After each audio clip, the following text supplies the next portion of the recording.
Another hit up my Instagram. I got everything the same almost. My branding is almost complete. Y'all know how we ride. I might be doing a live stream later. Y'all know. Y'all know how I do. I might get in here, hit these YouTube streets, kick it with y'all. We don't know. I ain't got it for set yet, but I might get into it. Hide this. So, preview on what today's video is about. So all he had to do now was show me he was from where I was from in a different way. So for me, like I'm gonna Wall Street trapper stuff every day. I wanna make stocks look cool in a hoodie and shit. Like it's symbolic to me, yo. Like I don't gotta have no suit on. I got a hoodie on just like you, fam. Let's talk about it. Right? I've been through what you've been through, if not worse. Let's talk about it. Right? And so now immediately I get their attention. Like, damn, try talking that shit. Like, I'm on it. But anyways, that's just a preview on what today's video about. So, y'all know what we finna do. Hit the intro. Shouts out to TSN Rapper. Y'all know to look up bro if y'all want y'all intros. I ain't gonna tell y'all that, y'all link in with him, pay attention to when he talking about on his streams. You might get it for the low.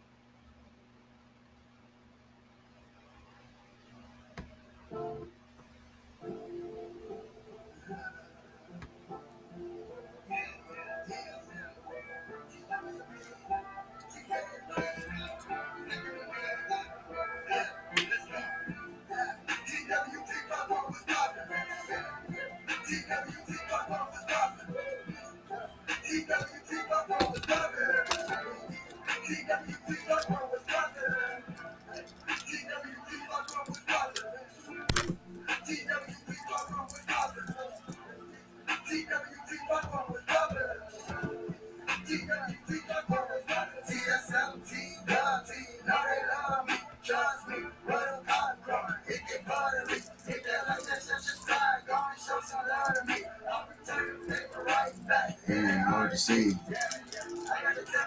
Yeah.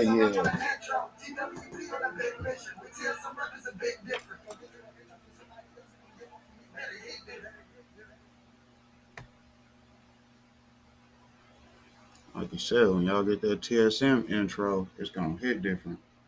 Kind of like when we good, so it hit different. Anyways, couple shout outs to some more of the family, you know what I mean? Paprika ASMR, I remember to get your page up this week. Thanks for sharing the video out. Thanks to everybody else who shared your video out. I don't remember everybody every time I'm doing these because, my notebook's over behind my TV, so I ain't actually using it, but y'all know how we do. We'll remember certain people and get certain things done, but we'll come back to it eventually. So, shouts out to the homegirl Paprika. This is her page. Go check her out. Y'all know sis be putting in work. And of course, I always got to show love to the big homie, a.k.a. Bear Miller, big brother. I'm going to have a nice detailed grow coming up on genetics he's passed on to me. So therefore, as our sponsor, he will be taking his spot, getting his shout outs every video that I remember to do it. So with keeping it moving, let's see, that's Paprika, that's the intro. Shots out are done. You see what I'm saying? We almost ready to go there, but let's stop back by the trap house. Back at the trap house. Y'all know how we do. We gotta stop at the trap house. I might make a second part to this video because it's longer than the 30-minute window I have to make it. So, but y'all see what we gonna do here. Let's go down. Today's video was the RDWC explained. It look like it's doing good. Ranked second. Okay, it look like it's doing really good. That's not bad for the day it came out. But anyways, I ain't finna hold y'all up. Let's go and get back to this video because it's good content right here. This is a Breakfast Club interview with the Wall Street Trapper. Y'all make sure y'all look him up. Like, comment, and subscribe also. Wake that ass up in the morning with the Breakfast Club.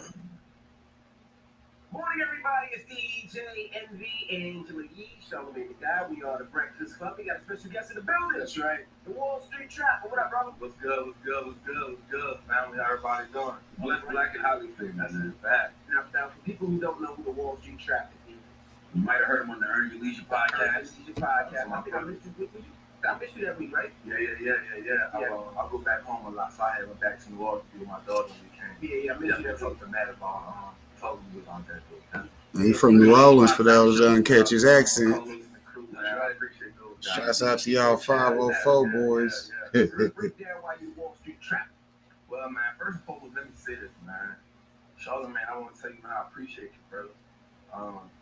You're the first black man I ever heard talk about mental health. And just coming from New Orleans, man, I saw my mom get shot when I was 9. I wound up going to prison at 16 for shooting a man. And just being in the hood, coming up in the streets, man, you never know how trauma affects you.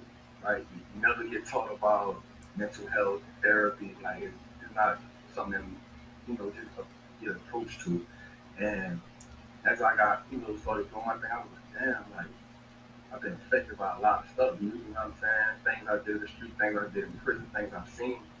And it started affecting me. So I really got a therapist now, man. Wow. So I want to tell you, man, I appreciate you for that. Love, King Rip, I appreciate you for that. Just the Wall Street Trapper, man. Grew up in New Orleans, man. Some of my mom get shot, went to prison, all that stuff. My story no different to many other people, but just in prison, I got introduced to soccer. White guy told me this. I had just had a fight with 2 of my so-called friends, man. And he had a look of frustration on his face, right? Which is like, man, y'all playing the wrong game. And in my mind, I'm like, how are we playing the wrong game? You and him doing it. Like, how we playing the wrong game? But he told me some profound stuff, man. He said, I had a red band on. So in the law, a red band means attempt murder, unlawful carjacking, violent offense. And he had a red and white band on, which means he was going to the Fed. And he was like, I can almost promise you you're in here for something less than $100,000. And I was like, for sure.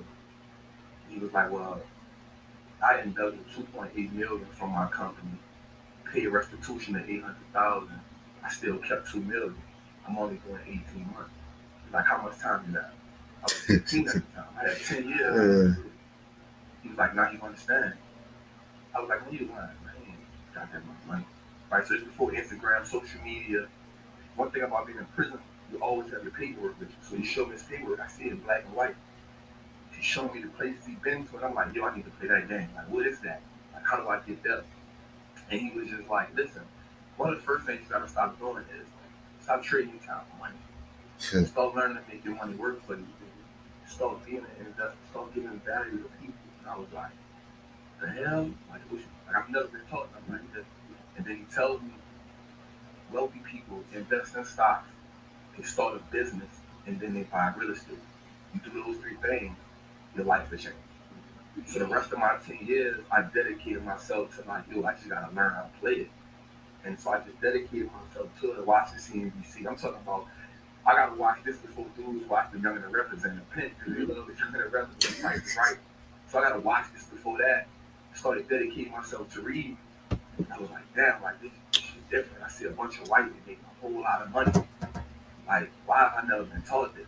Like, why are we never taught this? And just coming back home from prison, Mike Tyson said it best, man. Everybody got a plan until they get punched in the face. Right? So I got back home, I got this idea. I see it. How do I get money? Right? I get back in the street. That's what I know how to do. My grandpa went to the feds. My mom's like, this is what I know how to do. This is my value. No matter what I know, I gotta get money. So I get back in the streets, man, and just in that whole process, I'm like, all right, cool, this is what it is. In my mind, I'm gonna just use my hustle money and invest in stock. Like this kind of thing is gonna work. Kind of didn't go that way. I catch another charge. The Fed, narcs keep my doing 10 pounds of weed, $10,000. I was, that cost me $60,000. So everything Man. that I had worked for in the streets, I had lost it again. So man, this guy came to me one day and he was like, "Man, he playing on me." And it just, I had an epiphany. So I was like, "All right, cool." So I still didn't get it though because I got back in the streets. But this time I couldn't hustle, so I started riding, hustling. Like that's the next best thing for me in my mind. Like the streets is what I know how to do. Um, and then I got, all right, let me do something then. So I just started reading it again. I always was a small dude. I'm like, all right, let me just try it then. So I started really getting into it. Like, all right, yo, this shit makes sense. Like, damn, I see why they don't teach us this. This shit powerful. Like, 70% of everything that we use and consume with our money is on the stock market. Like, everything. I'm like, damn, like, all right, cool. All right, it makes sense to me now. Like, even the brands that we wear, Louis Vuitton, LVMH, third richest man in the world. Louis Vuitton, they own Dior, they own Hennessy, Moet. Yeah. Like, yo, like, that's owning. And oftentimes, the stock is cheaper than the product. Gucci, Balenciaga, um, these other brands, like, they own us. I'm like, all right, cool. So I was telling my homies, like, yo, check this out. Instead of us just blowing the money, we gonna let it fit in anyway. We gonna let it anyway. Let's just own that shit too. Like let's play the game both ways. So my homies really wasn't getting it. So I had to say, all right, yo, like the education, the knowledge is the fertilizer to your wealth, right? So as the education, as the knowledge changes, so does the conversation change. Because now I can have conversations about different things. So I really just locked in on it. And I started teaching my homies. And I was like, all right, well, how do I make it realistic to them? How do I make them tap into it? So the second thing was like, yo, check this out. None of us can beat the game. Everybody I knew had the same problem. Nobody had a solution. How do I now stop looking like the problem and start representing a solution? Right? So I can't talk to everybody, but I can talk to street dudes.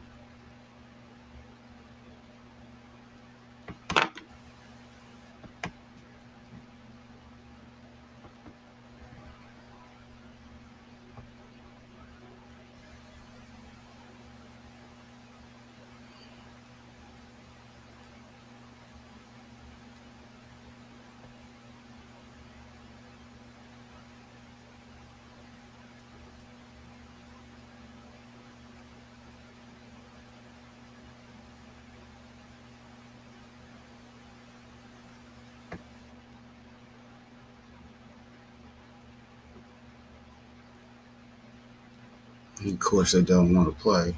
But man, he over here dropping some bombs over here. Tuh. I would have to mess up the video trying to be all fancy. Let's just get back to it though.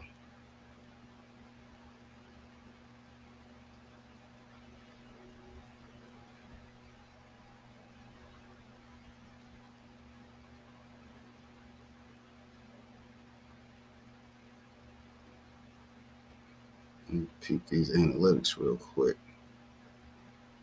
Do do do do do. About the same. Like I can talk to them. So I'm like, yo, check this out. If you go through a bid, which is gonna happen, what do you come home to? Like you gotta get back in the streets, you gotta get out the mud again. So if you had money invested for you, you come home, you got money, you don't gotta ask nobody for a handout. What if you go through a bid and what you've made the sacrifices, you took the chances, but your family had? Like so let's start thinking bigger picture now. What happens if you get killed in the street? Because most of us either go to jail or we get killed. What do you leave your kids? Like, let's start making it make sense. So the goal for me was to never tell you get out the streets. It was to start saying, yo, let's start thinking about our family now. Like, let's start thinking about something bigger than us. And nobody never came to us like that. So that was my whole avenue. And so the Wall Street Trapper was me just saying, let me turn the trapper word into something positive instead of always being about dope, instead of always being about hustling. And I knew my voice for who I was talking to.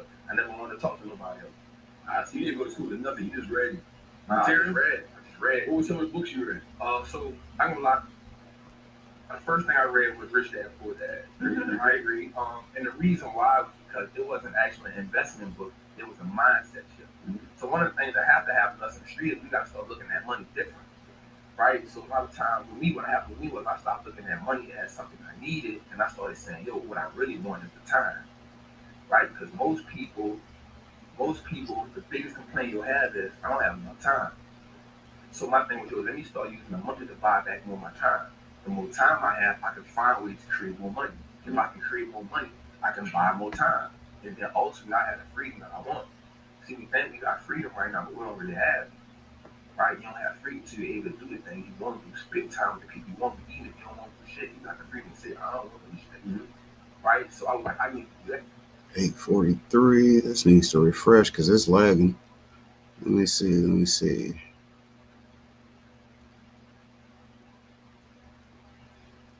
This is exactly why I time stamped it right there. You see what I did? You gotta pay attention if you're trying to get you.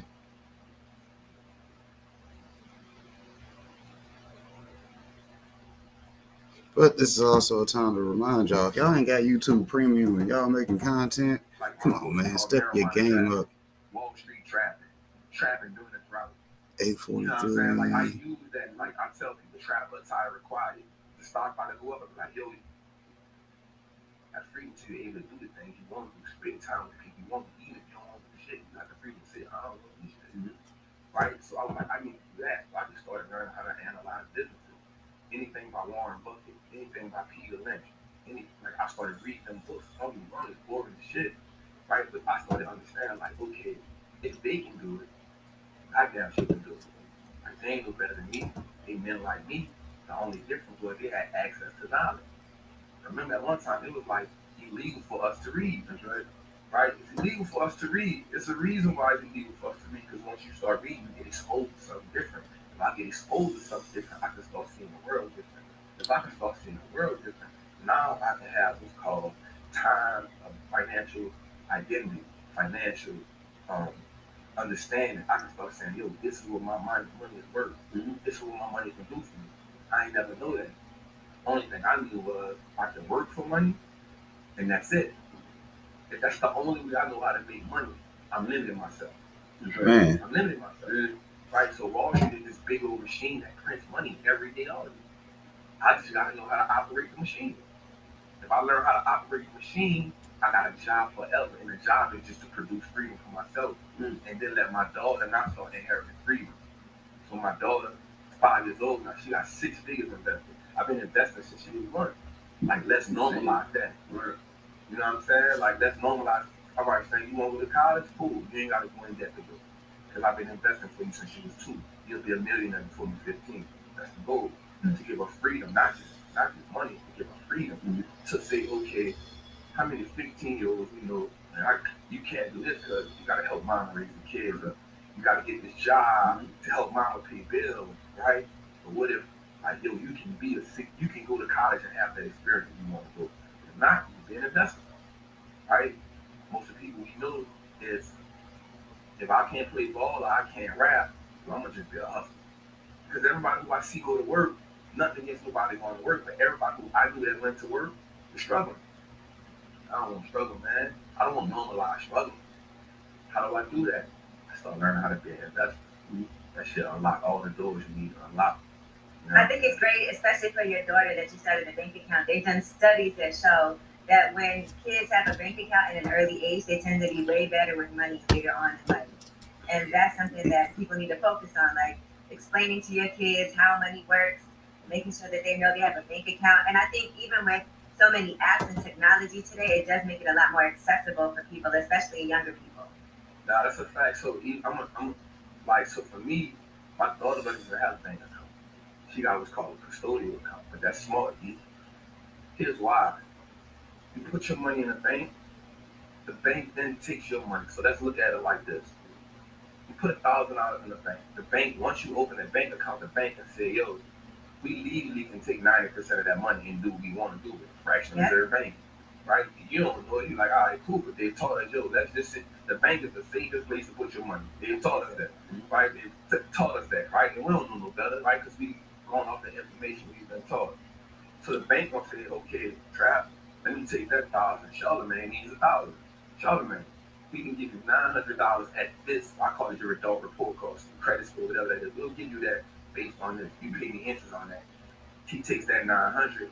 He does what he does. He will pay it to you. If you take the 900, you put it in the bank. The bank now take that same 900 they take 800 and lend it to somebody else, right? So they're gonna make a whole lot of money off that. If they can't, 10%, 10%. I was about to say that off yours, but then they can also say, yo, you know what? Since nobody don't want to take this money, we don't got nobody to give it to. Let's go put it in the stock market, right? So now we asked out, and give you 50 cents at the end of the year, right? So how do we leverage it? All right, cool. Let me now say I'm gonna put my own money in the stock market, right? And I'm gonna own the same bank. I'm gonna own Chase Bank, right? I'm gonna get Chase Bank to pay me dividends. I'm gonna get those dividends to buy me more stock in Chase Bank, right? So now I've not only got the bank to pay me, I've also got ownership in the bank. I've turned the bank into my own trap house, right? That's just how I look at it. Like for me, so for my daughter, it's the same thing. If I just keep putting money in the bank for her, it'll never grow to that million that I want it to grow to, right? Because they ain't gonna pay me enough. But if I put it in a stock and give her ownership, and then from 5 to 18, and she has access to it, it's unlimited with it. I mean, let me ask you to stop here. I haven't really got dove into it like I want to, because, like you said, it's kind of, you got to study, you got to ask. Kind of like the real estate. I had the time because I bought my own house, which taught me a little bit about real estate. Not do the same thing with you. I don't really put much money in the bank. I'd rather, like, buy my daughter a house, and my house pays for her college. My son a house. His house pays for his high school, his pays for college. Just the way I think. They're all exactly. When I die, I have to give them money.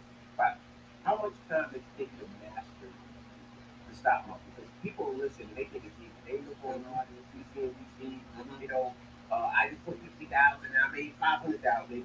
Listen to what happened with GameStop. People think it's an easy process. How difficult is it to learn the stock market? How much time does it take? And how often are you on it? You on it all day long? Or you trading all day? So there's different components of how you play the game, right? And so one of the things I tell people is like Wall Street looks like us now, right? Like it don't look like the image we had before, right? We had it all with trading, forex.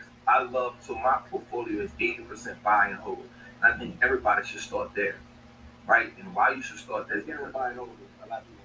Yeah, so buy and hold is simply finding a great business, owning it, and just holding it. Long distance. Long term. Long term. Yeah, long term. So what happens is, like Nipsey said it best, and I just use it in everything. Like it's a marathon. Like, so we looking at the 40-yard dash. How can I get rich fast? Not understanding that we didn't get into this situation overnight. A long term would be like explain that. So you buy Apple. So we're not saying to buy anything. No. What a long term would be. Yeah, I'm definitely not a financial advisor. Right? So one of the things I said is look for three things in the business. It doesn't take long to understand the business, right? Look for three things. You want a business where you can see being around for the next 10 years. Longevity, right? You want a business that is producing cash flow, right? And then you also want a business that has a competitive edge. So let's break that down. What is a competitive edge? What does the business has over its competitors that says it can't go out of business, right? So let's think about this. This thing is called a moat that a business has. And let's think about a castle, like in the old days, and had this water around it to keep the invaders up, right? So I always want a business to have that. So one of the things that I love is a business that has lifetime customers. A business like Apple, right? So Apple has what's called this. It has two types of moats. It's a switching moat and a branding moat. Switching mode says that because I have this iPhone, what's the possibilities of me going to an Android? Slim to none. Why? Because everything I do probably is connected to the Apple Cloud. So my phone is on it, my computer is on it, my laptop, everything I have. So for now, for me to go to another phone, I gotta take all of that off of there to go somewhere else. The chances of me doing that is slim to none, right? Brand switching mode. How likely is it for a user to switch from this company to another company? That's important. Another thing is like a branding move, right? So what is a branding move? When you think about a name, this name sticks out. You think about this. When people think about a shirt with a collar, what do they call it? Polo, right? Branding move. When a company name now becomes synonymous with an object, like Q-tip. You think about cold drink, man. You know, Coke. You know what I'm saying? Branding move. It's important, right? Another thing is market leadership. So when you think about a new industry, who's the head of that industry, right? Electric cars, you think Tesla. The gate, you think retail, you think Walmart, right? So it's not hard to get in it. The thing is getting you in and then just start understanding, yo, what does a good company look like? So I have these 5 rules I go by, and I call them rules, RULES. The R stands for reason. What is the reason that I'm at this company for? How did I get it? The U, do I understand it? Like, do I understand how this business actually makes money? Right? That's important. Right? Amazon, if I ask you how does Amazon make money, you say by shipping products out. And I'll say, well, that's the second way they make money. The first way they make money is Amazon Web Service, the biggest web service in the world. Right? So you got to understand that. Think about Disney. You say, how do they make money? Well, they entertain. Yes, they do. They also have streaming. They got ESPN. So you got to look for the amusement park. You got to understand how you make money. It's important, right? So the R, U, the L, the E is expansion. You cannot see the business expanding without selling off assets, right? So you want a business to have to sell off assets to make money. So let's think about McDonald's, right? So McDonald's went from burgers and fries to 24 hours selling breakfast. It didn't cost them nothing. They added a drive-through. They just cut a hole in the window, got a drive-through, right? They didn't have to sell off anything to do that. So you want to see that. You don't want a business to sell off assets to make more money for us. Let me ask you, Talk about it. at McDonald's, right? You gonna say real estate? I would think McDonald's is a great business, right? But now with everything turning healthy, with people not necessarily wanting to go out and like McDonald's don't really deliver, you gotta go to the fries from home, not desirable. Is that still a long-term investment? So now you look at it as this way. Again, I'm not telling nobody that that's I'm not McDonald's. saying nobody out Yeah. So now you look at it like this, okay? Who's the number one fast food business in the world? Number one, right? People still love the brand. Kids still love chicken nuggets. No matter it's not healthy, kids still love chicken nuggets, right? The world is opening back up. You can go to any McDonald's right now. You got a line wrapped around. You're not going nowhere. So what they did was they made how do we speed this up?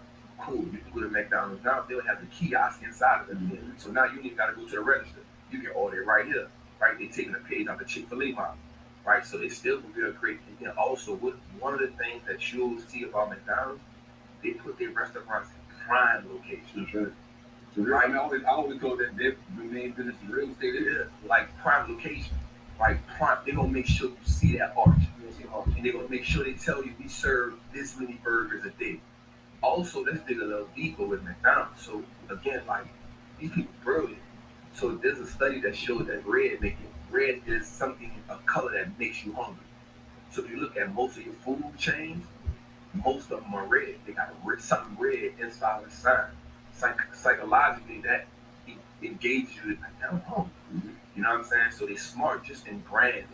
But then also, Man, he said in branding. Like I said, man, so Chipotle it's has 3 main colors that attract your attention: blue, red, and yellow. And red psychologically makes you hungry.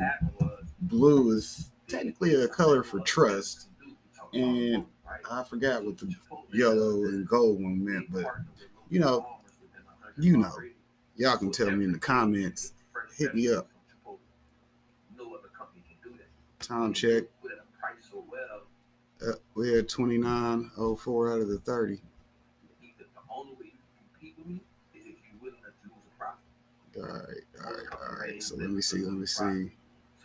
We got a whole 30 minutes left of the video, so excuse me. I'll pause this here, go through the whole part to part to part.